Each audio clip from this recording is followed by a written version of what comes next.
بسم الله الرحمن الرحيم الحمد لله رب العالمين وصلى الله على سيدنا محمد وآله الطيبين الطاهرين. بسم الله الرحمن الرحيم. إن الله لا يغير ما بقوم حتى يغيروا ما بأنفسهم. صدق الله العلي العظيم. God will not change what is within a people until they change what is within themselves. If I asked you what you wanted from life, what would you tell me?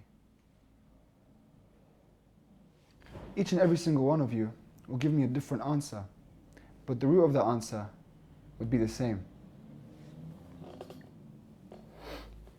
This is the way you see the world right now. This is all the noise, all the beliefs, the system we hold so dear to ourselves, what we perceive as reality. This is what we all want.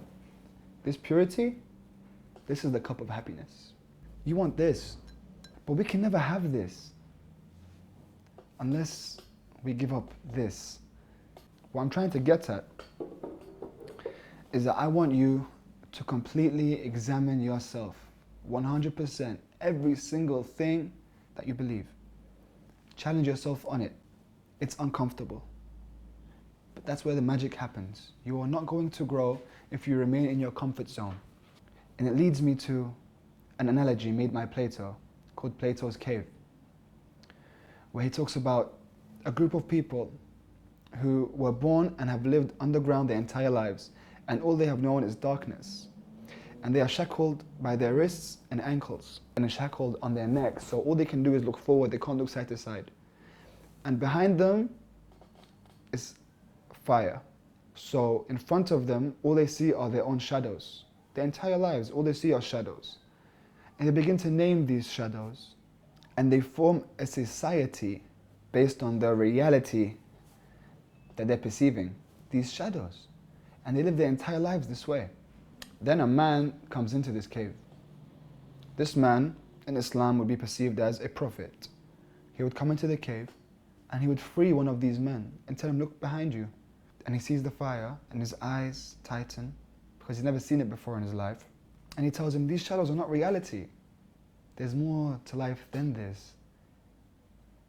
And the man denies this because his whole life has been used to this one thing. But the prophet is adamant and pulls him outside, and he sees the skies and the clouds, he sees the animals, he sees the dirt, he sees the seas, and he sees shadows and reflections. And he realizes all of this is sustained by the sun, which in Islam would be Allah subhanahu wa ta'ala. And he begins to contemplate on life and all that he believed to be true before. And so he decides to head back to the cave in order to free his brethren. But they laugh at him because he can't see the shadows in the same way that they can see them now, or how he saw them before. His eyes aren't accustomed to the darkness as much as they used to be. So they laugh. And he tries his best to make them see what he's seeing. And eventually, if he keeps trying, they'll force him to stop, and if they have to, kill him. And isn't that the story of our history? What we can learn from Plato's cave is to come out of what we believe to be real, this illusion, this dunya that we live in, so that we may come up to a higher purpose, the purpose that we were born for, to change. And change is instant. Change happens when you decide, just like that. When they say change takes a long time, it doesn't take a long time. What takes a long time is getting ready to decide. Once you make the decision, the change happens. I'm deciding. So decide. Just decide right now that you want to change. Not that you want to, that you must change so that you may grow. 3 things. You have to write these things down. It's a lot more impact when you write them down.